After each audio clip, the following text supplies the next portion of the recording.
It's not a movie. Hello, grow up, man. It's not a movie going on. No. You want to tell him that I'll sit along with him and eat. Sir, he has sir.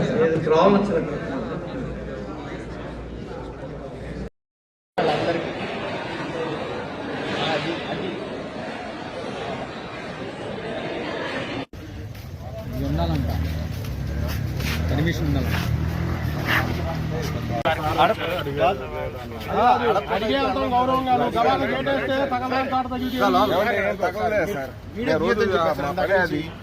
అర్థం చేసుకోవాలి.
ఏం జరిగింది? Food పాయిజనా లేకపోతే అసలు ఏంటి? Water samples అన్ని తీసుకున్నామండి.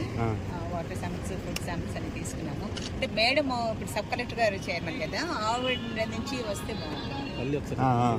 అంటే అట్లా కాదు మేడం, మీకేం చెప్పారు? స్టూడెంట్స్ మీరు ఏమైనా విజిట్ అడిగారా ఏం జరిగింది ఏంటి అనేది? స్టూడెంట్స్ అంటే మేము హాస్పిటల్ ఎన్ఆర్ఐలో అడ్మిట్ అయిన వాళ్ళ దగ్గర ఇంటరాక్ట్ అయ్యాము. ఏం చెప్తున్నారు? సో ఫుడ్డే బాగాలేదన్నారు. ఎంతమంది ఉన్నారు మేడం ఎన్ఆర్ఐ? ఒకళ్ళేనమ్మా. మణిపాల్ కూడా ఎవరో ఒకళ్ళు ఉన్నారు అక్కడ ఒకళ్ళు ఎన్ఆర్ఐ. ఎన్ని శాంపిల్స్ తీశారు మేడం? ఏమేమి రకాలు? ఫుడ్ శాంపిల్స్ మా ఫుడ్ను ఇప్పుడు వాటర్ శాంపిల్స్ ఆర్డబ్ల్యూఎస్ వాళ్ళు వచ్చారు, ఫుడ్ సేఫ్టీ వాళ్ళు వచ్చారు. విద్యార్థులతో మాట్లాడారా మేడం? లేదు, మేము ఎక్కడైతే కిచెన్ ప్రిపేర్ చేస్తారో అక్కడ, తర్వాత వాటర్ సోర్సెస్ ఎక్కడెక్కడ ఉన్నాయి, తర్వాత మొత్తం లిస్ట్ చూసాం. స్టూడెంట్స్ అందరూ కాలేజ్లో ఉన్నారు కదా, స్టూడెంట్స్ నెంబర్ అయితే ఎక్కువగానే ఉంది. సో శాంపిల్స్ అన్ని చూసి ఇన్వెస్టిగేషన్ రిపోర్ట్స్ వచ్చిన తర్వాత రిపోర్ట్ లోపల డిస్పెన్సరీలో ఎంతమందికి ట్రీట్మెంట్ ఇచ్చారు మేడం వీళ్ళు?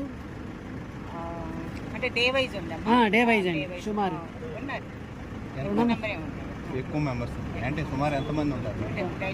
ఎన్ని రోజుల నుంచి ఎలాంటిది? ఎన్ని రోజుల నుంచి అంటే మనకి 29th నుంచి ఉందమ్మా. గతంలో కూడా మేడం చాలా మంది విద్యార్థులు ఫుడ్ సరిగ్గా లేదని చెప్పని ఆరోపించి చాలా ఆరోపణలు చేశారు దాని మీద. సో మాకు ఎందుకు ఇన్ఫార్మ్ చేయలేదంటే మాది సపరేట్ అటోనామస్ కాబట్టి, మాకు హాస్పిటల్ ఉంది కాబట్టి మేము చెప్పలేదండి. మరి యూజువల్గా ఏదైనా ఉంటే అసలు మనకి ఇన్ఫార్మ్ చేయాలి, ఇన్ఫార్మ్ చేయాలి. సో ఇక్కడి నుంచి మేము చేస్తామని చెప్తున్నాం. Thank you. చాలా మంది విద్యార్థులకి డయేరియా సింప్టమ్స్ ఉన్నాయి అని న్యూస్లో రావడంతో ఈరోజు మన గౌరవ జిల్లా కలెక్టర్ గారు ఒక 6గురితో ఒక కమిటీని కాన్స్టిట్యూట్ చేశారండి. దాంట్లో మనకి sub collector Tenali, RJD education, DSO, తర్వాత ఫుడ్ ఇన్స్పెక్టర్, తర్వాత మనకి డిఎస్పీ గారు, ఇట్లా 6గురిని మళ్ళీ అసలు ఏంటి ఈ ఎస్ఆర్ఎంలో కాలేజ్లో పిల్లల పరిస్థితి ఏంటి, ఎంత విషమంగా ఉంది, లేకపోతే చాలా ఎక్కువగా ఎగ్జాజరేట్ చేసిన ఫిగర్స్ ఇవి, నిజాలేంటి, కంటామినేషన్ ఏదన్నా ఉంటే దానికి సోర్స్ ఏంటి, దాన్ని ఎలా ఎలిమినేట్ చేయాలి, ఫస్ట్ దాన్ని ఐడెంటిఫై చేయండి, దాన్ని కంటైన్ చేయండి అని చెప్పి ఒక కమిటీని వేయడం జరిగింది. సో దాంట్లో భాగంగా ఈరోజు పొద్దునే కూడా మనం ఎస్ఆర్ఎం యూనివర్సిటీ హాస్టల్ మెస్ని విజిట్ చేయడము, తర్వాత అక్కడున్న మెడికల్ క్లినిక్ ఏదైతే ఉందో దాన్ని విజిట్ చేయడము, దాని తర్వాత మొత్తం కాలేజ్కైనా వాటర్ సోర్స్ ఎక్కడి నుంచి ఉంది ఏంటి అని విజిట్ చేయడం, ఈ 3-4 పాయింట్స్ని విజిట్ చేశాము. సో అక్కడ నుంచి కూడా ప్రతి సెంటర్ నుంచి ఫుడ్ శాంపిల్స్ కానీ వాటర్ శాంపిల్స్ కానీ తీసుకోవడం జరిగింది.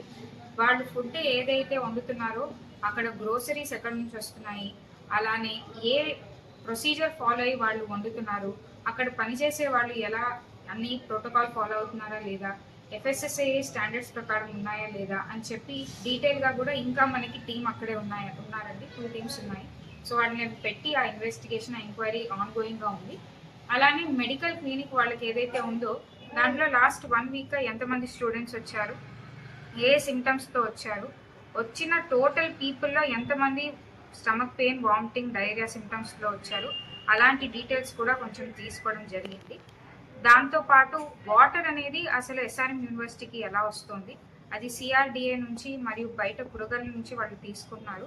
సో దాన్ని వాళ్ళు ఇంటర్నల్గా ఏ ప్యూరిఫికేషన్, ఏ ట్రీట్మెంట్ మెకానిజంని ఫాలో అవుతున్నారు, అదంతా కూడా ఎలా చేస్తున్నారని RWS వాళ్ళతో వెళ్ళి చూసాము. ఆ శాంపిల్స్ కూడా తీసుకున్నాము. వేరియస్ పాయింట్స్, ఇన్లెట్స్లో శాంపిల్స్, అలానే అవుట్లెట్ శాంపిల్స్ కూడా తీసుకున్నాము.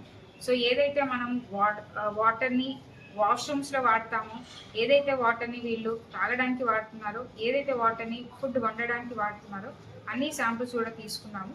సో వాటన్నిటిని కూడా ఇప్పుడు టెస్ట్ చేసి మనం రిజల్ట్స్ని అవైట్ చేస్తున్నాము. దాన్ని బట్టి ఎంత మాత్రం అక్కడ మనకి ప్రాబ్లం ఉంది అనేది మనము నిజంగా నిర్ధారించవచ్చు. దాని ప్రకారం మనం కరెక్టివ్ యాక్షన్స్, మెజర్స్ని తీసుకోవడానికి చూస్తామండి. మేము వెళ్ళినప్పుడు వాళ్ళు మాకు ఏం చెప్పారంటే, ప్రైమరీగా ఎప్పుడన్నా ఇలాంటి ఫుడ్ రిలేటెడ్ సమస్య వస్తే నాన్ వెజిటేరియన్ ఐటమ్స్లో ఉంటాయి కాబట్టి లాస్ట్ 2-3 డేస్గా చికెన్, ఎగ్ అనేది వాళ్ళు తెప్పించడం ఆపేశారు. పూర్వం ఏ వెండర్తో అయితే తెప్పిస్తారో అది కూడా ఫస్ట్ ఇప్పుడు మార్చేశారు. ఇమీడియట్గా అయితే చికెన్, ఎగ్ సర్వ్ చేయట్లేదని చెప్పారు. వాటర్ కూడా వాళ్ళు RO వాటరే ఇస్తున్నాము అని చెప్పారు. అయినా కూడా వాటర్ని మనం మినిమం టెస్ట్ చేయడానికి మనకి H2Sతో టెస్ట్ చేస్తాము, దానికి 48 hours పడుతుంది. సో అందుకని ఇప్పుడు అవైట్ చేస్తున్నాం రిజల్ట్స్. ఇమీడియట్గా అయితే ఎవరైతే పేషెంట్స్ మనకి NRIలో ఒక 2 అడ్మిట్ అయ్యారో వాళ్ళతో ఇప్పుడు మాట్లాడడం జరుగుతుంది. సో బయట స్టూడెంట్స్ తిన్నారా లేకపోతే కాలేజ్లోనే తిన్నారా అనేది చూస్తే బయట తిన్న వాళ్ళు కూడా ఉన్నారు, కానీ కాలేజ్లో తిన్న వాళ్ళు కూడా ఉన్నారు. సో సమస్య ఏదైతే ఉంది అని మనం కొంచెం అనుకోవచ్చు, కానీ ఆ సమస్య మనకి ఉన్నాయి. సో అలా 1 వీక్ వ్యవధిలో మనకి ఒక ఎవ్రీడే 50 చప్పున ఆన్ యావరేజ్ వచ్చారు అని మనం చూడొచ్చు. సో అలా అయితే 50 ఒక ప్రతిరోజు 50 ఒక 6 days వేసుకున్నా మనకి కొంచెం సీజబుల్ అమౌంటే ఉంది. కాకపోతే ఒక విషయం ఏంటంటే, టోటల్గా భోజనం చేసే విద్యార్థులు, టీచర్స్ కానీ స్టాఫ్ కానీ కూడా 6,000 మంది ఉన్నారు. సో 6,000 మందిలో ప్రతిరోజు 50 మంది వస్తుంటే అది అలార్మింగ్ ఫిగర్ అనేది వాళ్ళు రికగ్నైజ్ చేశారా లేదా అనేది కూడా ఒకటి మ్యాటర్ ఆఫ్ మన డేటా ఉంది. ఇప్పటి వరకు అంటే మనం డే వైజ్ గా చూసుకుంటే ఒక ఫిగర్ ఒక 300 మెంబర్స్ అనేది stomach pain, vomiting, diarrhoea different symptoms ఉన్నాయి. స్టమక్ పెయిన్ తీసుకుంటే కొంచెం ఎక్కువ మంది, వామిటింగ్ ఇంకొంచెం తక్కువ, డయేరియా ఇంకొంచెం తక్కువ అనేది ఉంది. సో ఈ ఫిగర్ని కూడా మళ్ళీ మా మెడికల్ టీం అక్కడే ఉన్నారు. ఏ సిమ్టమ్స్తో వచ్చారని ప్రతి పేషెంట్ని కూడా we're still investigating. So whole and సోల్గా ఫిగర్ అనేది ఇప్పుడు చెప్పలేము. అయితే ఇప్పటి వరకు ఎవరిది లేదండి. స్టూడెంట్స్ అందరూ కూడా ఎవరైతే వచ్చి మెడిసిన్స్ తీసుకున్నారో వాళ్ళు మళ్ళీ క్లాసెస్ అటెండ్ అవుతున్నారు. ఇప్పుడు ఇంకా మనకి అవుతోంది, శాంపిల్ కలెక్షన్ అవుతుంది. ఈ టోటల్ ఎక్సర్సైజ్ అయిపోవడానికి ఇంకొంచెం గంటలు పడుతుంది. మళ్ళీ మేము ఇక్కడే కన్వీన్ అయ్యి ఈవినింగ్ వరకు ఒక ప్రిలిమినరీ రిపోర్ట్ ఇస్తాము. టోటల్ కంటామినేషన్ ఏంటి ఏది అనే దానికి మనము టెస్ట్ రిజల్ట్స్ అవైట్ చేస్తాం. ఫస్ట్ మనం దీన్ని కంటైన్ చేయడానికి చూస్తాము. నెక్స్ట్ మళ్ళీ ఇది ఫర్దర్గా రిపీట్ అవ్వకుండా ఉండడానికి. సో దాని తర్వాత district administration and also government will give us some SOP, higher education department also. దాన్ని బట్టి they will take necessary action.